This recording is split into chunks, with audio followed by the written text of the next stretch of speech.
las iglesias de Chiloé están construidas en función de un modelo tipológico, ¿cierto? Es el mismo que se repite por todo el archipiélago y se van desarrollando distintas iglesias, distintas capillas, que son todas distintas, pero todas responden al mismo modelo.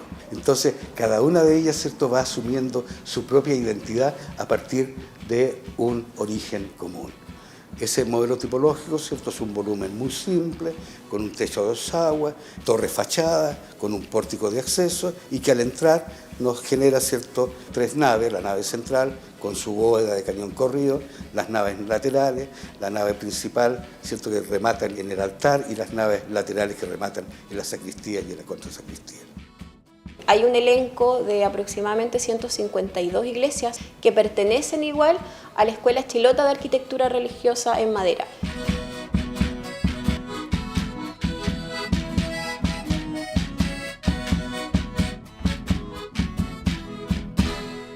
Estas cosas lo han contado mis abuelos, lo han contado cómo fue, cómo cuando hicieron la iglesia.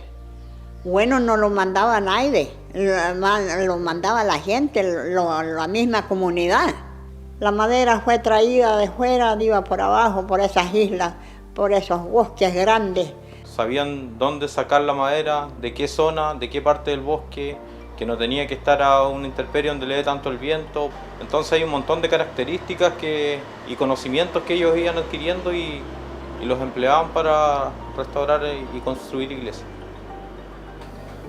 Las maderas que se han utilizado en la construcción de estas iglesias, todas son maderas nativas y se han ido ocupando para diferentes partes de las iglesias. Por ejemplo, los revestimientos exteriores, hemos visto mucho ciprés, alerce, y los interiores y estructuras, el coihue y el mañigo. En el antes de la declaratoria había como las comunidades iban manteniendo sus iglesias como periódicamente, con pequeñas restauraciones. La primera cosa, digamos, estas capillas funcionaron siempre los comités en función de cuotas. En ese tiempo éramos todos católicos y la cuota salía tanto y para todo el mundo igual. Y se pagaba. ¿Ya? Así mantenimos nuestra capilla, así mantenemos nuestro cementerio. Y posterior, digamos, los beneficios. Hacíamos beneficios, digamos, bailes, descabezaduras de gallo, esas cosas se hacían rifar. Empezar con esto yo creo que empezamos a años, pues, como el 94 antes creo, y así restaurando de a poco, empezamos arreglando los techos, que son parte fundamental para mantener una capilla de estas, porque si empieza a gotearse, ahí empieza a destruirse por dentro.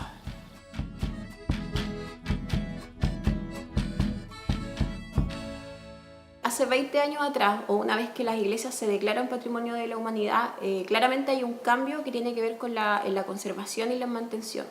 Porque gracias a que las iglesias se declaran Patrimonio de la Humanidad, comienzan a ser restauradas. El Estado, de hecho, comienza a intervenir en una primera etapa, de hecho, con cooperaciones internacionales, con préstamos del BID, por ejemplo, y ya después incluso llega a generarse este programa puesto en valor del patrimonio y que empieza a financiar la restauración de las iglesias.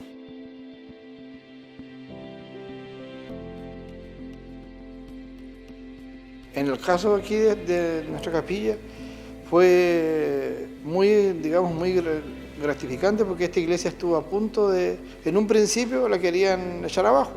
La iglesia estaba muy deteriorada, sobre todo el techo, era lo que estaba más malo. Entonces como se goteaba el techo, todo el agua caía, entonces estaba cubriendo el piso, las columnas, todo. Y en ese momento todavía no empezaban los trabajos, estaba muy próximo cuando vino alguien aquí y nos explicaron que estas iglesias habían sido nombradas en Monumento Nacional, así que fue bastante positivo, pero como le digo, un poco más y se derriba la iglesia.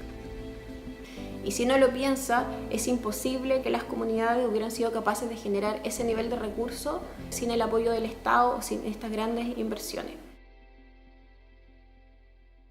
Estas iglesias están construidas fundamentalmente en base a uniones carpinteras.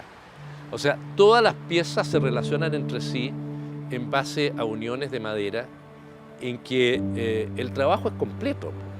O sea, yo no puedo sacar un pilar porque ese pilar está unido en caja y espiga con la solera inferior, está unido a media madera con la viga maestra y con la viga secundaria. entonces sacáis el pilar y tenéis que salvar todo.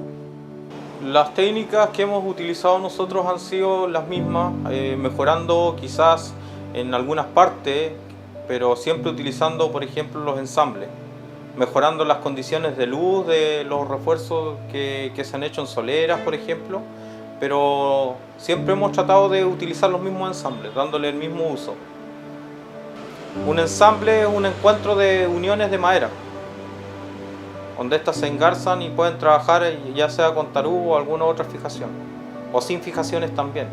Era la política de ese tiempo, usar toda la misma madera que tenía. Por ejemplo, si la pieza era una viga maestra, la que se cambiaba era la viga, pero de la misma madera, del mismo, todo lo mismo, exactamente igual.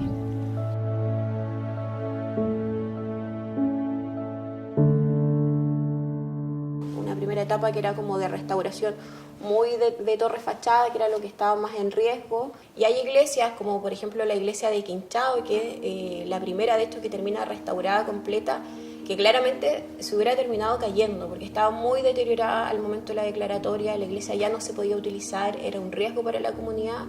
El trabajo que acá se hizo en esta iglesia fue la torre fachada, que era como la parte fundamental de ese tiempo, como las torres son las que más peligrosas que se ven abajo.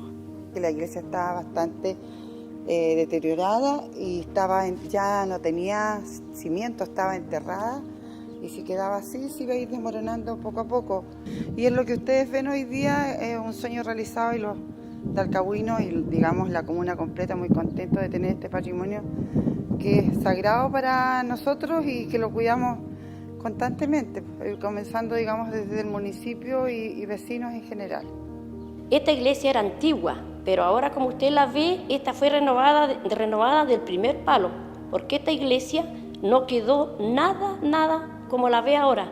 Todos los palos se soltaron, lo desarmaron entera.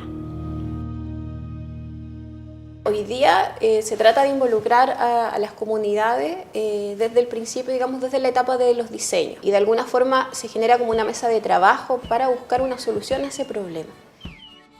La arquitectura de Chiloé es un continuum, es un proceso permanente, ¿cierto?, en el cual cada una de las generaciones van haciendo su propio aporte en la búsqueda de que no se pierda, ¿cierto?, la identidad de esta arquitectura y de esta cultura y de los habitantes que la han construido.